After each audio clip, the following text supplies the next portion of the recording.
The air was crisp, the forest silent. John, an experienced hunter, ventured deep into the woods, his rifle slung over his shoulder. He loved the thrill of the hunt, the solitude of nature. Today he sought a prize buck, rumored to roam these woods. Hours passed. The sun began its descent, casting long shadows through the dense trees.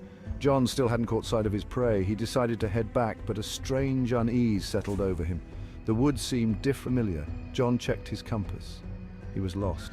He was lost. Panic welled up inside him. He quickened his pace, hoping to find a familiar landmark before darkness enveloped him completely. The forest grew darker, the shadows deeper. The once familiar sounds of birdsong were replaced by an unsettling silence.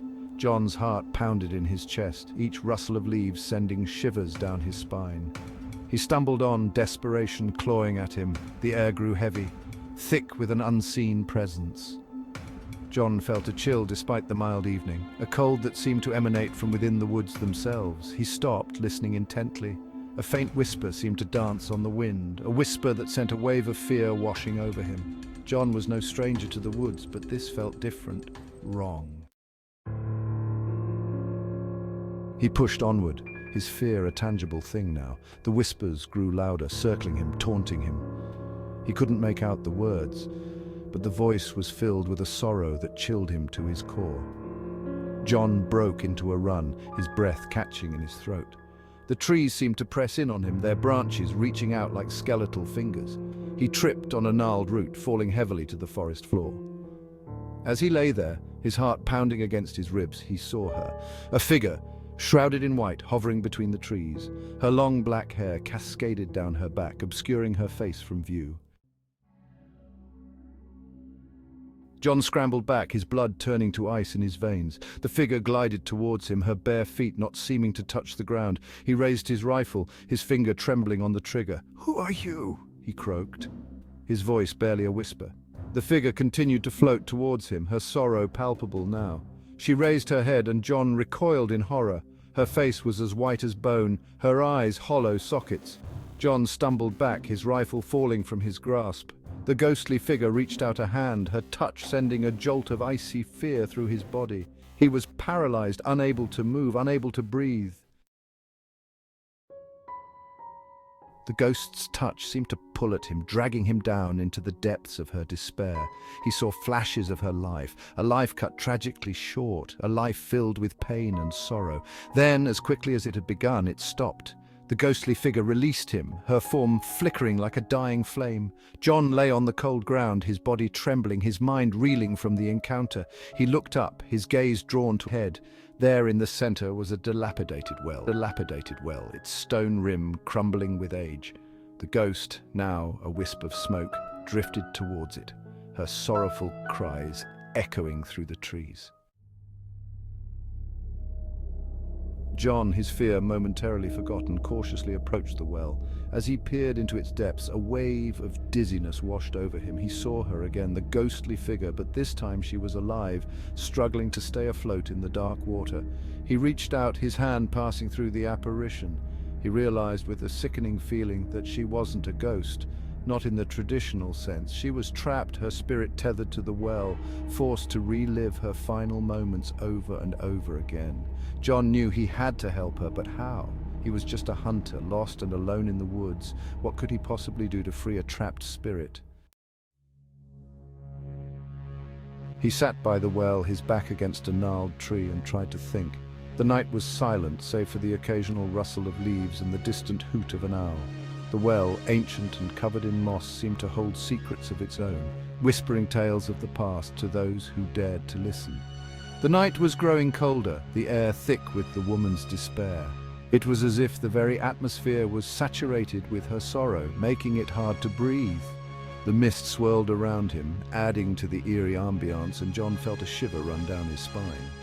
John closed his eyes, trying to remember anything his grandfather, a man who claimed to have a touch of the sight, had told him about spirits. His grandfather's stories had always fascinated him as a child, tales of restless souls and unfinished business that kept them tethered to the mortal realm. A memory surfaced, faint but clear.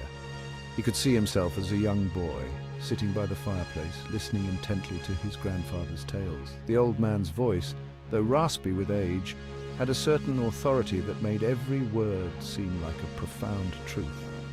"Spirits linger," his grandfather had said, his voice raspy with age, "because they are tethered to this world by unfinished business." The words echoed in John's mind, bringing a sense of urgency to his thoughts. He knew he had to find out what was keeping the woman's spirit from moving on. Find that business and you free the spirit. The task seemed daunting, but John felt a determination growing within him. He couldn't ignore the woman's despair. He had to help her find peace, no matter the cost. John looked at the well again, his heart heavy with a growing sense of dread. The well seemed to be a focal point, a place where the past and present intertwined. He wondered what secrets it held and if it could provide any clues to the woman's unfinished business. What was this woman's unfinished business?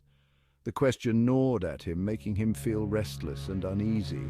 He knew that solving this mystery was the key to freeing her spirit, but he had no idea where to start. And how could he possibly help her find peace? The task seemed insurmountable, but John was determined to try. He took a deep breath, steeling himself for the journey ahead. He would uncover the truth, no matter how long it took, and bring solace to the restless spirit that haunted the night. He closed his eyes and spoke to the woman, his voice a low murmur in the stillness of the woods. The air was thick with an unspoken tension, the kind that makes the hairs on the back of your neck stand up. He could feel the weight of her presence, even though he couldn't see her. The forest seemed to hold its breath, waiting for his words to break the silence. "I don't know your name," he whispered, "but I can see your pain." His voice was barely audible, yet it seemed to echo through the trees, reaching out to the unseen figure. He felt a chill run down his spine as he spoke, as if the very act of acknowledging her pain brought it closer to him. "Tell me what tethers you to this place." His words were a plea, a desperate attempt to understand the sorrow that bound her to this forsaken forest. He could sense her hesitation, the struggle between wanting to be heard and the fear of revealing too much. "Let me help you find peace." His voice softened, filled with compassion. He extended his hand, though he knew she couldn't take it. It was a gesture of goodwill, a promise that he was there to help, not to harm. The forest seemed to respond to his sincerity, the oppressive atmosphere lightening just a fraction.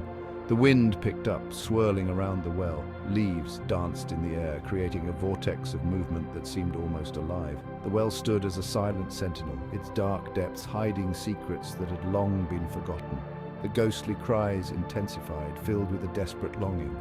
They were the cries of souls trapped between worlds, unable to move on. Each wail was a testament to the pain and suffering that lingered in this place, a haunting reminder of lives cut short. John opened his eyes, his gaze drawn to a glint of metal at the bottom of the well. It was a small, almost imperceptible flash, but it caught his attention immediately. He felt a strange compulsion to investigate, as if the answer to the woman's suffering lay within that glint. He grabbed a fallen branch and carefully lowered it into the well. His movements were slow and deliberate, each action filled with a sense of purpose. The branch seemed to stretch endlessly into the darkness, its tip finally touching the water with a soft splash. As the branch touched the water, a vision flashed before his eyes. A man, his face contorted in anger, pushing the woman into the well. The scene was vivid and horrifying, a stark contrast to the stillness of the forest around him. He could feel the woman's terror, her desperate struggle to escape, and the cold, unyielding grip of the man who sought to end her life. The vision faded, leaving John with a sense of urgency and a renewed determination to help the tormented soul find peace. John understood. This wasn't just a tragic accident, this was murder. The woman's spirit was tethered to the well, seeking justice for her untimely demise. Her unfinished business was to see her killer brought to light. He looked around the clearing, a cold realization washing over him. He was no longer lost. The woods had led him here, to this well, to this woman, for a reason. He was meant to be her voice, to bring her killer to justice. John knew what he had to do. He would tell her story, even if it meant facing his own fears, even if it meant confronting the darkness that haunted this place. He owed her that much. John emerged from the woods the next day, his clothes torn and his body trembling. The forest had taken its toll on him, both physically and mentally. His once vibrant eyes now seemed hollow, reflecting the horrors he had witnessed. His face was etched with exhaustion and a newfound grief, a grief that seemed to age him overnight. The weight of what he had seen and experienced pressed heavily on his shoulders. He went to the authorities, his voice shaking as he recounted the events. He told them about the well, about the woman who had appeared to him in a vision, her eyes pleading for help. He described the vision in vivid detail, the eerie glow around her, the sorrow in her eyes, and the chilling message she conveyed. The officers listened, their faces a mix of skepticism and concern. Days later, the authorities decided to investigate the well. To their shock, they found her remains at the bottom, confirming John's haunting tale. The discovery sent ripples through the small town, stirring up old fears and new questions. Alongside the remains, they found a silver locket engraved with the initials EM. The locket was a poignant reminder of the life that had been lost, a life that had been forgotten until now. The case, however, remained unsolved. It was added to the growing pile of cold cases, a file filled with unanswered questions and faded photographs. The town whispered about the mystery, but no one had any answers. But John never forgot the woman in the well. Her image was burned into his memory, a constant reminder of the nightmarish encounter. He often found himself staring into the depths of the well, searching for answers that eluded him. He often returned to the clearing, the place where it all began. The forest, once a place of solace, now felt like a living entity watching him, whispering secrets he couldn't quite grasp. Each visit he left wildflowers by the well, a small gesture of remembrance. The flowers were his silent promise that he would never forget her, that her story would not be lost to time. He stood silently by the well, the weight of his promise heavy on his heart. The forest was silent, but he felt her presence, a gentle reminder of the justice he sought for her. With each visit, his determination grew stronger. He vowed to continue seeking justice for her, to uncover the truth behind her tragic fate. The forest had taken something from him, but it had also given him a purpose.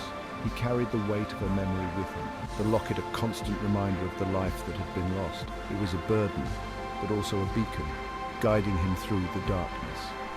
Forever changed by his terrifying encounter in the woods, John walked away, his heart heavy but his resolve unbroken. The forest had left its mark on him, but it had also ignited a fire within him, a fire that would not be extinguished until justice was served.